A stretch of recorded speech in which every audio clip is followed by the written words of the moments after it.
오늘 함께 은혜 나눌 하나님의 말씀은 누가복음 1장 26절에서 38절까지의 말씀인데요. 제가 가지고 있는 성경책 신약 86쪽에 있습니다. 누가복음 1장 26절에서 38절까지의 말씀입니다.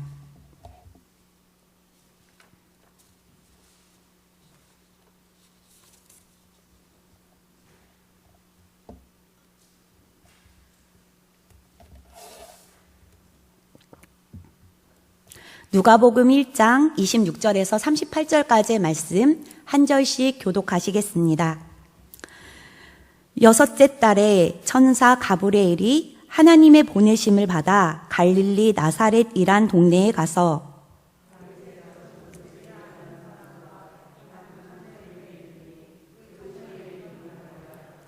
그에게 들어가 이르되 은혜를 받은 자여 평안할지어다. 주께서 너와 함께 하시도다 하니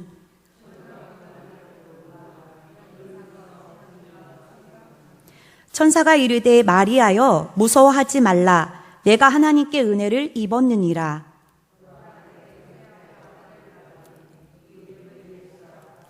그가 큰 자가 되고 지극히 높으신 이의 아들이라 일컬어질 것이요 주 하나님께서 그 조상 다윗의 왕위를 그에게 주시리니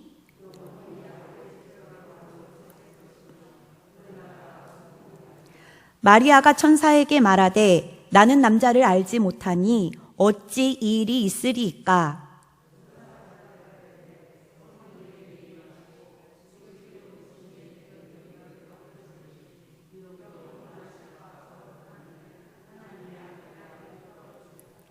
보라 내 친족 엘리사벳도 늙어서 아들을 배었느니라. 본래 임신하지 못한다고 알려진 이가 이미 6달이 되었나니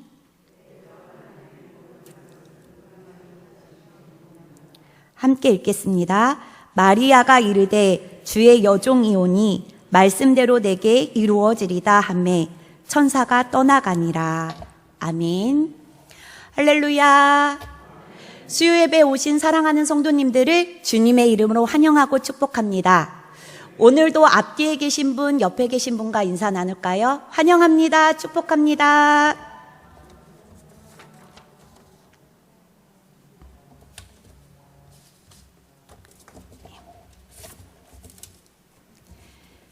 다시 엄마의 기도가 하늘에 닿으면 시리즈가 이어가는데요. 혹시 지지난주에 나눠드린 성경으로 기도하기 자료를 가지고 자녀를 위해 기도하고 계신가요? 믿음의 부모는 하나님의 인도하심과 은혜만이 우리의 자녀를 온전하게 할 수 있음을 알기에 기도할 수밖에 없습니다. 그래서 오늘 말씀을 나누기 전에 우리가 자녀를 위해 드리는 기도를 점검해 보도록 하겠습니다. 예수님이 제자들에게 가르쳐 주신 기도, 주기도문은 우리가 자녀를 위해 드리는 기도의 모범이 되기도 하는데요. 주기도문의 내용을 살펴보면 앞부분에는 하나님과의 관계에 대한 영적인 기도가 실려 있고 아랫부분에는 우리의 필요를 간구하는 기도의 내용이 병렬의 구조로 되어 있습니다. 그럼 주기도문의 핵심은 하나님의 이름이 거룩해지고 우리의 필요도 넉넉히 채워달라는 것일까요? 그 내용을 자세히 살펴보려면 주기도문의 앞절과 또 아랫절을 살펴보도록 하겠습니다. 마태복음 6장 8절의 말씀입니다. 밑줄 친 말씀만 읽어볼게요. 구하기 전에 너희에게 있어야 할 것을 아시느니라. 31절, 32절의 말씀입니다. 너희 하늘 아버지께서 이 모든 것이 너희에게 있어야 할 줄을 아시느니라. 앞에서도 뒤에서도 일괄되게 강조하시는 말씀이 있는데 그것은 하나님께서 우리의 필요를 이미 다 알고 계신다라는 것입니다. 심지어 예수님은 하나님께서 우리의 필요를 모두 다 알고 계시기 때문에 무엇을 먹을까, 무엇을 마실까, 무엇을 입을까 구하지 말라라고 말씀하고 계십니다. 그렇다면 예수님께서 주기도문을 통하여 가르치고자 하는 진짜 메시지는 무엇일까요? 마태복음 6장 33절의 말씀입니다. 같이 읽겠습니다. 시작. 그런즉 너희는 먼저 그의 나라와 그의 의를 구하라. 그리하면 이 모든 것을 너희에게 더하시리라. 아멘. 이 말씀 안에는요, 하나님 나라와 그 뜻이 이루어지는 문제와 우리의 삶에 필요한 것을 구하는 기도가 어떠한 구조로 연결되어 있는지 분명하게 설명하고 있습니다. 즉, 먼저 하나님 나라와 뜻을 강구하는 삶이 우리의 삶의 목적이요 비전이 될 때 우리의 삶에 필요한 모든 것을 하나님께서 책임져 주신다라는 것입니다. 제가 목사 안수를 받을 때는요, 기관 목회를 하든지 아니면 담임 목회를 해야 돼서 섬기는 교회에서 나와서 군송교를 가게 되었습니다. 선교사인이 일정한 페이는 없었고요. 교통비를 조금 지원받고 나머지 금액은 후원을 받아 살아야만 했었습니다. 당시 저희 집은 월세 40만 원이었고 친정엄마, 남편, 그리고 첫째 딸, 둘째 딸 이렇게 5식구가 한 집에 살아야 했는데요. 주말에만 군사역을 감당하면 되는 것이었기 때문에 평일에는 존경하는 목사님과 정오 예배를 드리고 날마다 산기도를 다녔습니다.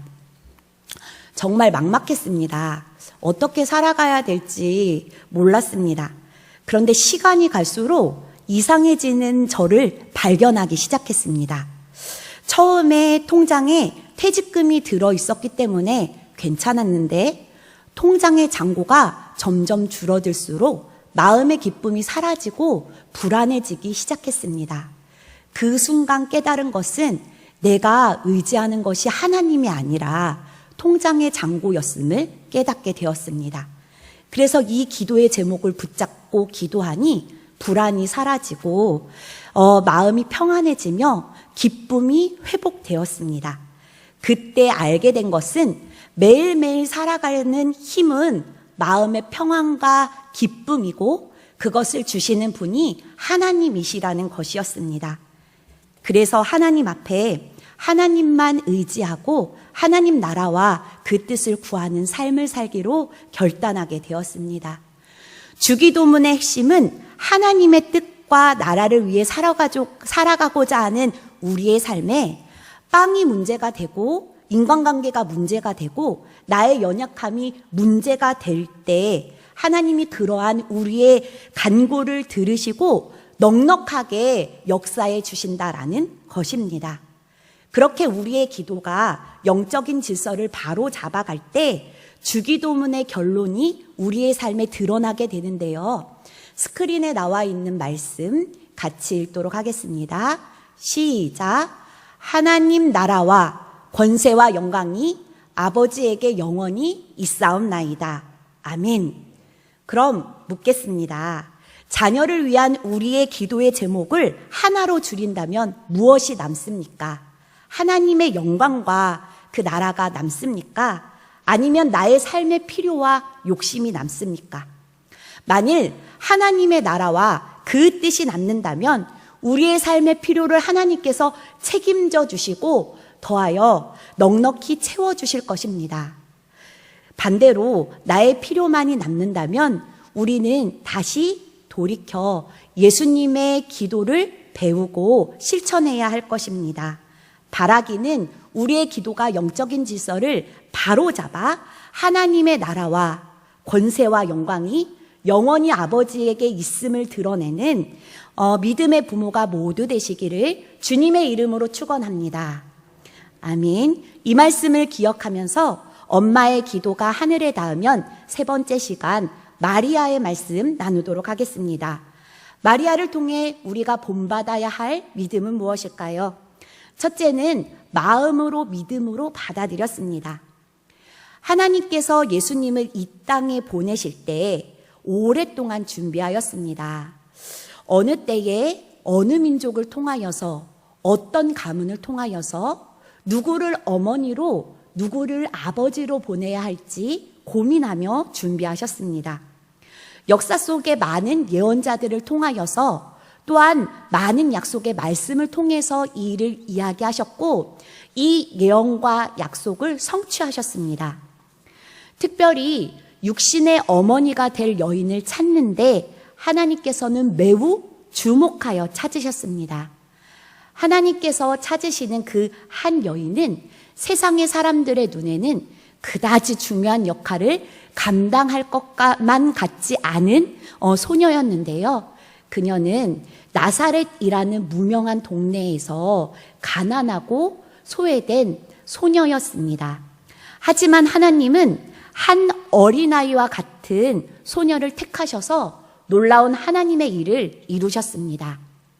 어린 나이에 순수한 마음에 세상적인 경험으로 말씀을 다 이해할 수 없지만 순수한 영혼으로 받아들이는 믿음, 그와 같은 영혼을 찾으셨는데 마리아가 그와 같은 영혼의 소유자였던 것입니다. 또한 마리아는 정혼 상태에 있었습니다. 정혼이라는 것은 결혼과 약혼, 그 중간에 있는 결혼 제도인데요. 이 정혼이라는 제3의 단어를 쓴 것은 결혼과 같은 사회적인 보장을 받지 못하지만 약혼과 같이 함께 사는 것은 아니기 때문입니다.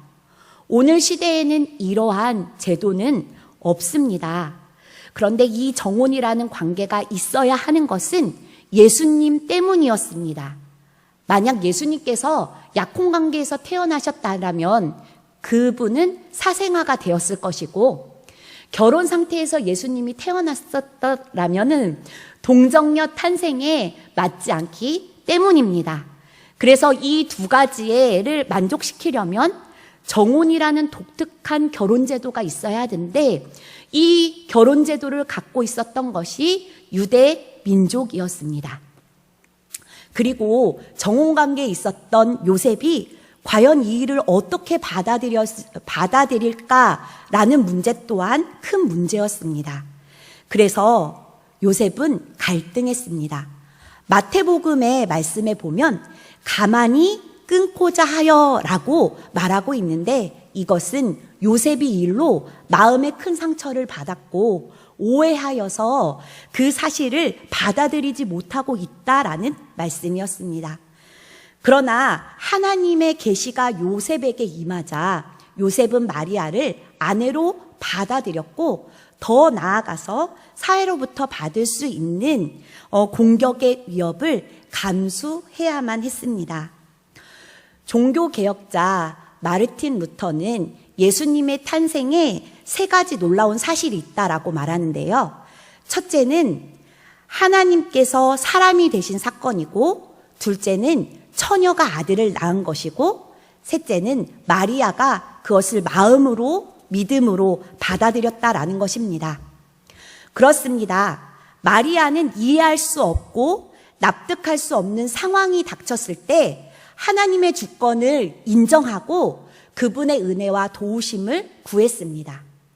누가복음 2장에는 12살이 된 예수님의 행적을 기록하고 있는데요. 온 가족이 유월절을 지키기 위해 예루살렘에 올라갔다. 일을 마치고 다시 돌아갑니다. 그런데 예수님은 홀로 예루살렘에 남았습니다. 마리아와 요셉이 이 사실을 뒤늦게 깨닫고 예수님을 찾기 위해 예루살렘으로 돌아갔습니다. 그때 예수님은 성전에 앉아 선생들과 함께 이야기를 나누고 있었습니다. 아들을 발견한 어머니 마리아는 예수님께 묻습니다. 어찌하여 여기 있느냐? 그러자 예수님은 도리어 내가 여기 있어야 할 줄을 있어야 할 줄 몰랐느냐라고 이해할 수 없는 답변을 말합니다. 이때 성경은 마리아가 보인 두 가지 반응에 주목하고 있는데요. 하나는 어머니 마리아가 예수님의 이러한 말과 행동을 이해하지 못하고요. 깨닫지 못했다라는 것입니다. 그리고 둘째는 예수님의 말을 마음에 두었다라는 것입니다. 아들의 말과 행동이 이해되지 않을 때 어머니 마리아가 보인 반응은 그것을 마음에 두었다라는 것입니다. 부모는 자녀를 양육할 때 자주 한계 상황을 만나게 됩니다. 이때 우리가 할 수 있는 것은 마리아처럼 하나님께 지혜와 은혜를 구하는 것입니다. 두 팔이 없이 태어난 스웨덴의 중증 장애우이며 수영선수이기도 하고 가스펠 가수이기도 한 레나 마리아를 아십니까? 그녀는 태어날 때부터 두 팔이 없었고 한 다리가 짧은 장애 아이로 태어났습니다. 태어나는 순간부터 산부인과 의사와 간호사는 얼마 동안 그 아이를 부모에게 보이지 않았는데요. 그렇게 시간이 흐르자 더 이상 숨길 수 없게 되어 간호사가 다른 곳에 두었던 아이를 아버지와 어머니 앞에 데리고 왔습니다. 어머니가 포대에 쌓인 아이를 넘겨받아 포대를 젖혀보니 두 팔이 없었고요. 한쪽 다리는 다른 쪽 다리의 절반밖에 있지 않았습니다.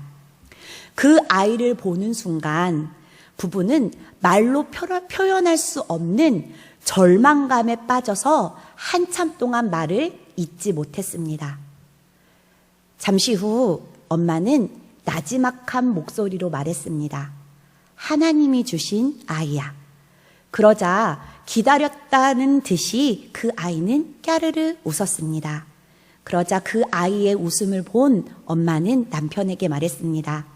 우리가 잘 키우면 돼요. 다른 아이보다 더 아름답게 우리가 키워요. 어머니는 미리 지어두었던 이름을 아이에게 붙여 레나라고 불렀습니다.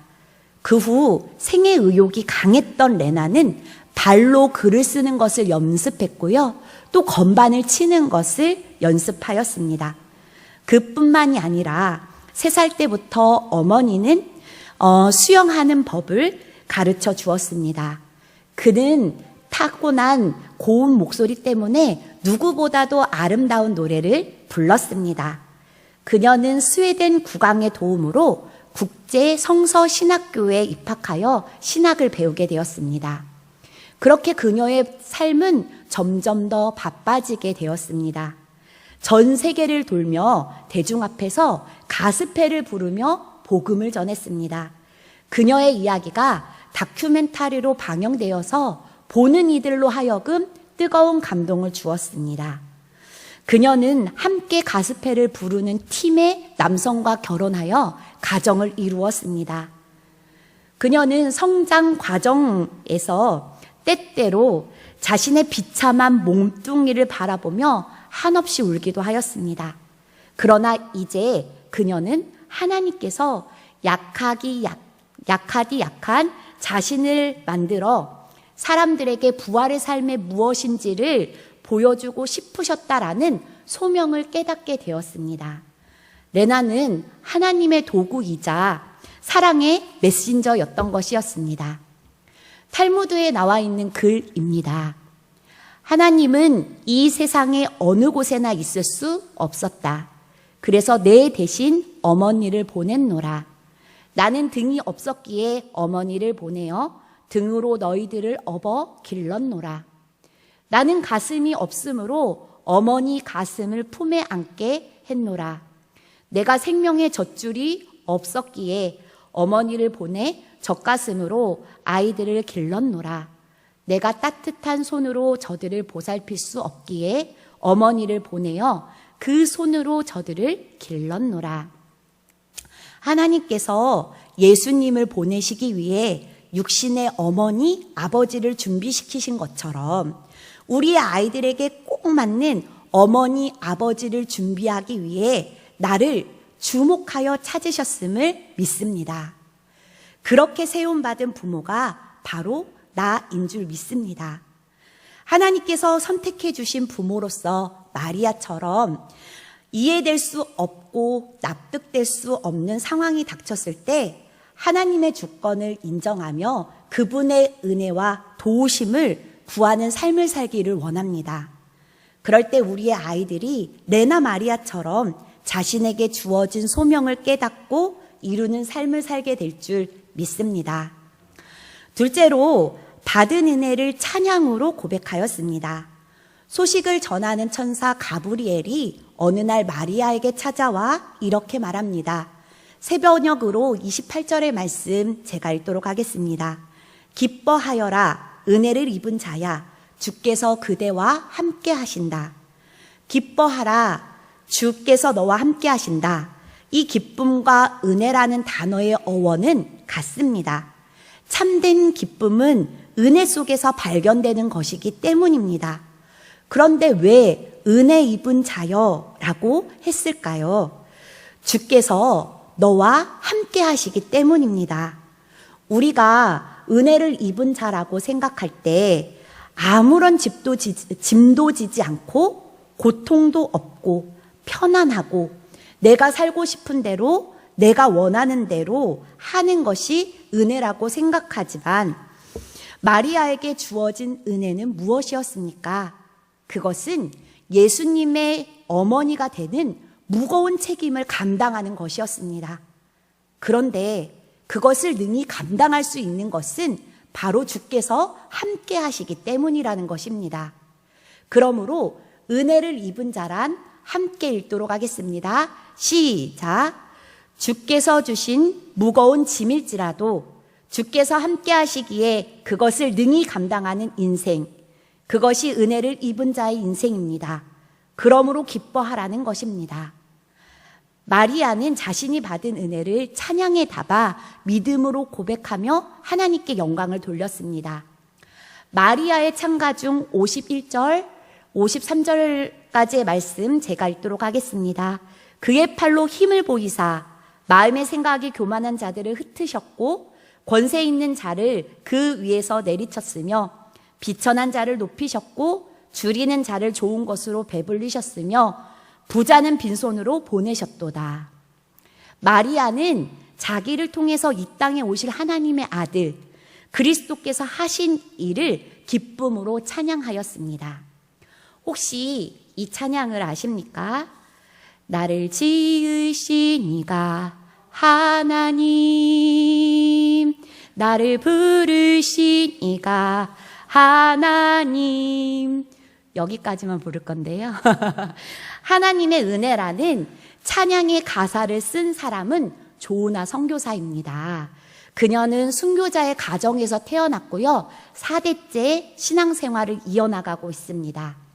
어려서는 캐나다와 러시아 등에서 학업을 하였고 카자흐스탄 개척 선교사로 5년간 선교 사역을 하다가 남편의 투병으로 현재는 작사가로 또 곧은 코넬 신학대학원에서 학자의 삶을 걸어가고 있습니다.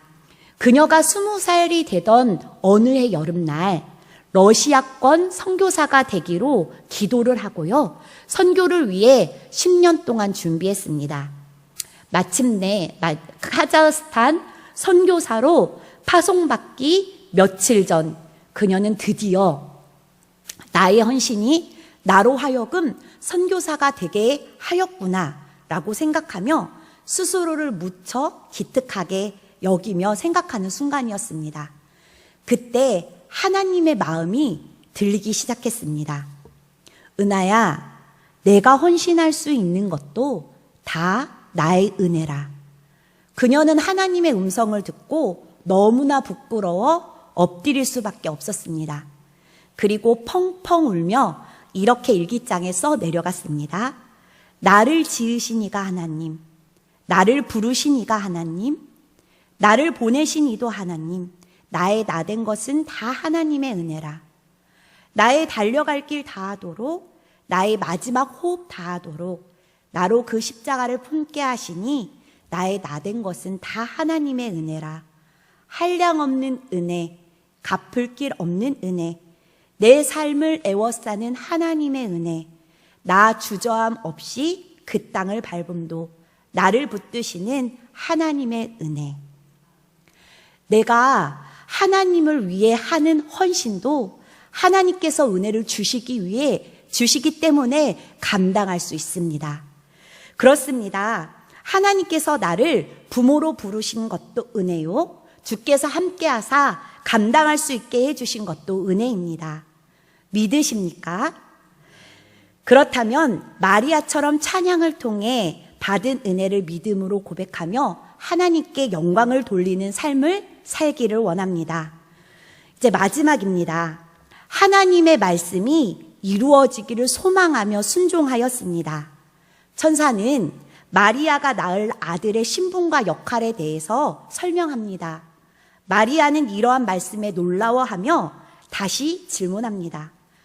나는 남자를 알지 못하니 어찌 이 일이 나에게 있으리이까? 제가 어떻게 이런 일이 있을 수 있겠습니까? 라고 묻습니다. 이 질문은 불신앙에서 나온 질문이 아니라 믿음으로 나오는 수용적인 자세에서 발생한 질문이었습니다. 이때 천사가 마리아에게 성령께서 역사하심으로 새로운 일이 너에게 일어날 것이다 라고 말씀하시고, 또한 마리아의 믿음을 더욱 견고하게 하시기 위해서 보아라, 내 친족 엘리사벳도 나이가 많아 임신하지 못하였지만 임신한 지 벌써 엿새가 되었다. 하나님께는 불가능한 일이 없다라고 덧붙여 말해줍니다. 성경의 역사 가운데에 아이를 낳지 못했으나 하나님의 은혜로 아이를 잉태한 부부가 세 커플이 있습니다. 아브라함과 사라가 그랬고요. 엘가나와 한나가 그랬고요. 그리고 사가라와 엘리사벳이 그랬습니다. 이 세 가정의 공통점은 자녀를 낳을 수 없는 불가능한 상황 속에서 하나님의 초자연적인 역사로 아이를 낳았다라는 것입니다. 그런데 이 모든 세 가정에 아이를 주신 목적이 그들의 믿음을 견고하게 하기 위해서입니다. 동정녀 탄생이 하나님께 불가능한 일이 아니라는 것을 이미 역사 속에서 하나님은 입증해 주신 것입니다. 이때 마리아가 진정한 믿음이 견고하게 됩니다. 그래서 이렇게 응답합니다. 주의 여종이오니 말씀대로 내게 이루어지리다. 마리아는 하나님의 말씀이 자신을 통해 이루어질 것을 소망하며 하나님의 뜻에 순종하였습니다.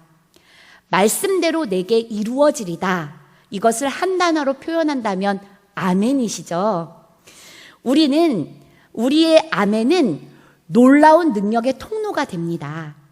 마음에 있는 입술로 아멘이라고 할 때 능력이 나타나지 않지만 마음으로 함께한 아멘은 말씀의 능력, 천지를 창조하신 하나님의 능력, 지극히 높으신 이의 능력, 성령의 감동으로 된 말씀의 능력이기 때문에 성령의 능력이 나에게 임하시는 통로가 되는 아멘이 되는 것입니다. 마리아가 그 아멘을 하나님께 드렸습니다. 패션 오브 크라이스트를 보셨습니까? 영화에서는 예수님의 고난을 아주 실제적으로 표현하고 있는데요. 영화 속의 마리아는 눈물을 흘리지만 너무나도 침착하게 비아돌로로사를 따라 걸어갑니다. 우리가 예수님의 육신의 어머니라면 몇 번이고 예수님에게 달려갈 수 있고 또 채찍질하며 모욕을 주는 로마의 군병의 멱살을 잡을 수도 있겠지만, 그런데 영화 속 어머니 마리아는 그런 모습이 아니었습니다. 영화 속에서 보여주는 모습은 어머니 마리아의 순종이었습니다.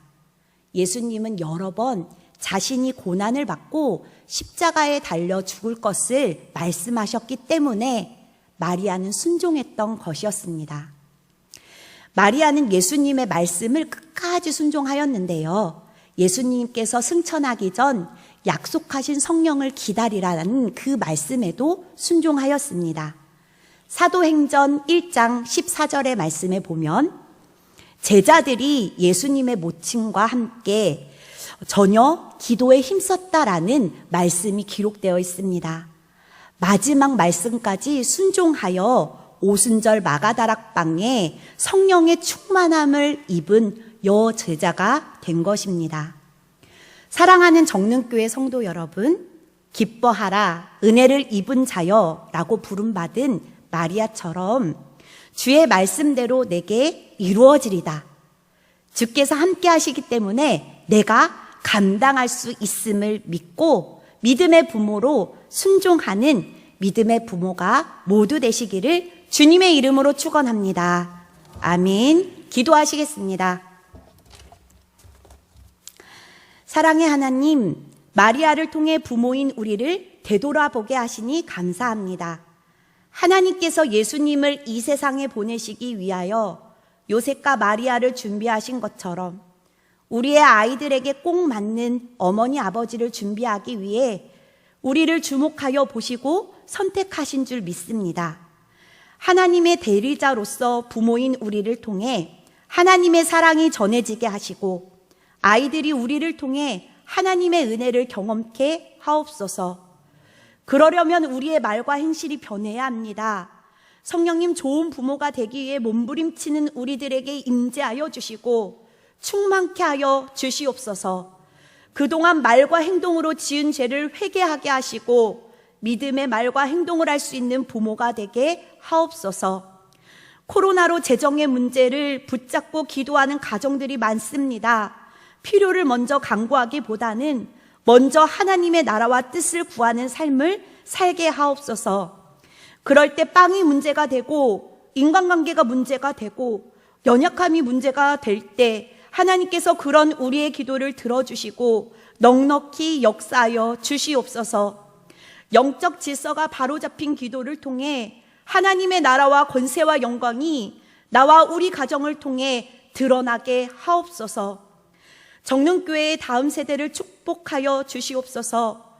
우리의 아이들이 믿음을 잃지 않도록 부모와 교회가 하나 되어 신앙교육을 잘 해나갈 수 있도록 지혜를 주옵소서. 이 모든 말씀 예수님의 이름으로 기도합니다. 아멘.